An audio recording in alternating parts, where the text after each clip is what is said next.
savez, en France, nous avons sur les bâtiments municipaux et sur tous les bâtiments publics une devise qui s'appelle liberté, égalité, fraternité. Aujourd'hui à Paris, il n'y a plus de liberté, il n'y a pas d'égalité, il n'y a pas de fraternité.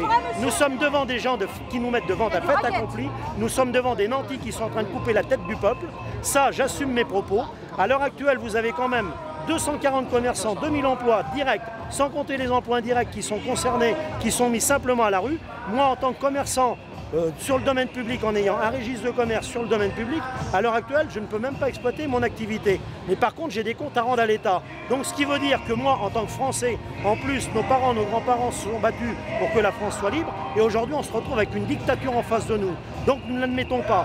Il y a des solutions que nous avons proposées pour replacer le marché de Noël de manière à ce que les commerçants puissent, dans l'état d'urgence économique, continuer à travailler, notamment l'implantation dans le jardin des Tuileries, ce qui serait judicieux puisque ça serait sécurisé. Il y aurait la possibilité de pouvoir faire une très belle animation et en même temps sauver, sur le point de vue économique, les entreprises qui sont concernées. Car Madame Hidalgo oublie une chose, elle est au même titre que n'importe quelle maire de France, c'est sûr, elle a des droits, mais elle a des devoirs, et des devoirs en tant que sur les commerçants non sédentaires qui exploitent sur le domaine public. Nos registres de commerce, on ne les a pas volés, nous sommes enregistrés dans les chambres de commerce, nous avons des contraintes vis-à-vis de l'État financières, nous avons des engagements vis-à-vis des banques. À l'intérieur de ce marché de Noël, vous avez des commerçants qui, eux, ont investi de l'argent, ont prévu des approvisionnements pour leurs activités. Donc en amont, on fait des frais. Aujourd'hui, ces gens-là se retrouvent avec de la marchandise sur le dos. Il y a des personnes qui avaient des emplois temporaires qui, à l'heure actuelle, se retrouvent carrément au chômage. Chez nous, il n'y a aucune aide d'État, nous n'avons aucune subvention.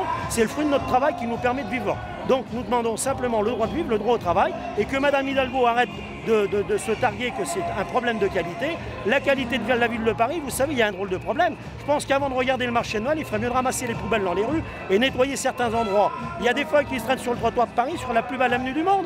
Mais c'est abominable pour les touristes. Et ils devraient quand même aller vérifier dans toutes les vitrines, notamment des gros consortiums, LVMH et compagnie, si ça vient bien de France. Vous savez, si à l'heure actuelle, la France a un problème d'approvisionnement de produits, je pense que nous ne sommes pas concernés directement. Il n'y a qu'à rouvrir des usines. Les Français ne demandent qu'à travailler. Aujourd'hui, les pouvoirs publics, et notamment la ville de Paris, coupent le droit au travail aux Français. Nous sommes des Français à part entière. Nous réclamons le droit au travail, donc le marché de Noël sur les Champs-Élysées ou dans le jardin des Tuileries.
Les abus de la mairie de Paris, c'est une honte. 250 commerçants, chômage.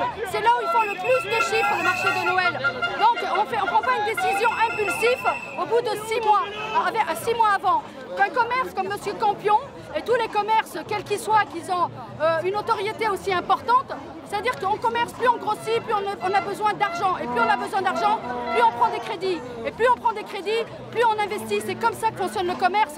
Donc il s'est projeté, il a déjà loué tous ses chalets depuis l'année dernière pour cette année, parce qu'on ne peut pas louer des chalets de 150 chalets, il faut le savoir, du jour au lendemain. Et ce n'est pas du tout normal, ce n'est pas normal qu'elle veut mettre 250 personnes au chômage. Alors elle ne respecte pas, comme je vous disais, les lois du commerce. La loi Pinel, en plus le contrat de M. Campion est tout à fait en norme avec la loi Pinel. Et tout ce qu'on veut, c'est au juge, et qu'on voudrait qu'il soit jugé au tribunal du commerce. Qu'on arrête et qu'on veut la démission de Mme Polski aussi, parce qu'elle ne respecte aucune loi non plus. Elle n'a rien à voir avec le commerce. Et d'ailleurs, dans leurs 27 membres, il n'y a aucun commerçant ou personne personne n'a fait commerce ou droit du commerce, peu importe, dans leur équipe. Donc c'est scandaleux de voir des choses comme ça.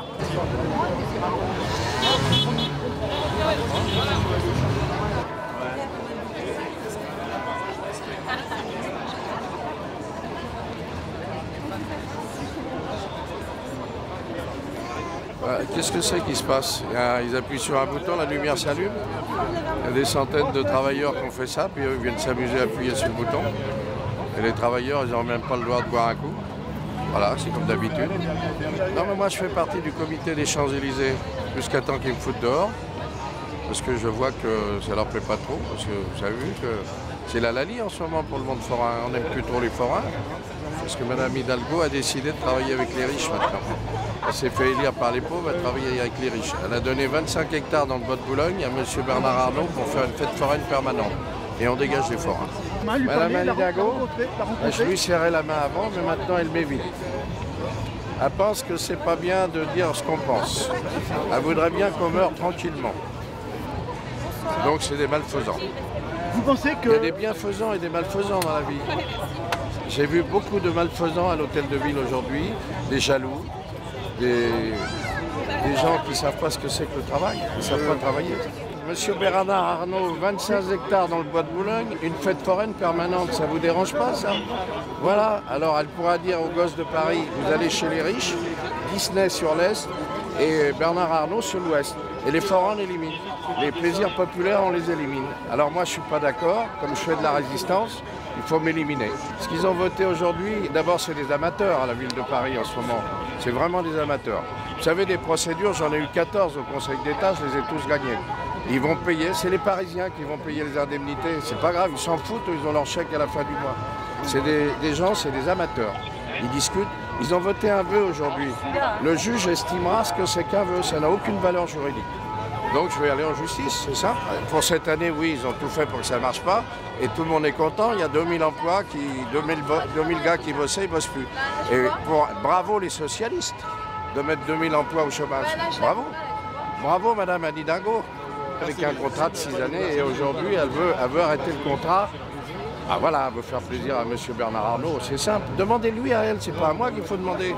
Les 25 hectares dans le bois de Boulogne qui sont sortis en dessous, là, que personne ne s'interroge. Il y a eu un appel d'offres là-dessus, on parle de la transparence. Ils viennent nous emmerder, les produits chinois qu'on fait sur les Champs-Élysées. Regardez les sponsors ce soir, c'est la Chine. Vous n'avez pas regardé les calicots? Même la mer asiatique. Alors on ne veut pas de produits chinois, puis la mer elle est asiatique. Il faudrait qu'ils arrêtent le cinéma. Parce que je vais résister. Ça va être pour eux la catastrophe. Dans 2-3 ans, ils vont être virés de la ville. Je suis parisien, moi. Ça fait 78 ans que je suis à Paris. Je n'ai jamais vu une ville si sale, où on ne peut plus circuler. On nous fait des leçons en permanence et on vire les arts populaires. Bah, croyez-moi que ces gens-là ne vont pas rester longtemps. Ils vont dégager le plancher, je vous le dis. Mais moi, je ne lâche pas de toute façon. Mais il ferait pas mal de temps en temps de nous aider. Là, il y en a quelques-uns qui sont venus. Ce n'est pas des forains qu'on a entendus. Hein. C'est des gens qui sont venus soutenir parce que j'ai eu des messages de toute la semaine. Des gens, des commerçants. Il y a des gens gentils à Paris. Hein. Il n'y a pas que des socialistes. Personne, vous me dévirez. Allez, vous reculez. Reculez là. Reculez. Mais pas trop vite alors.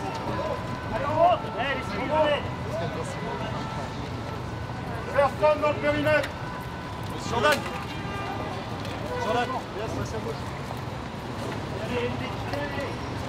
Bon, ça a été super. Reculez monsieur, écartez-vous. C'était hyper probant.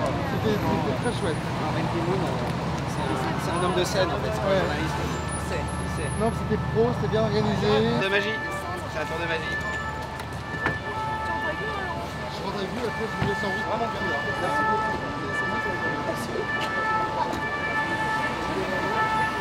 Là, bloqué.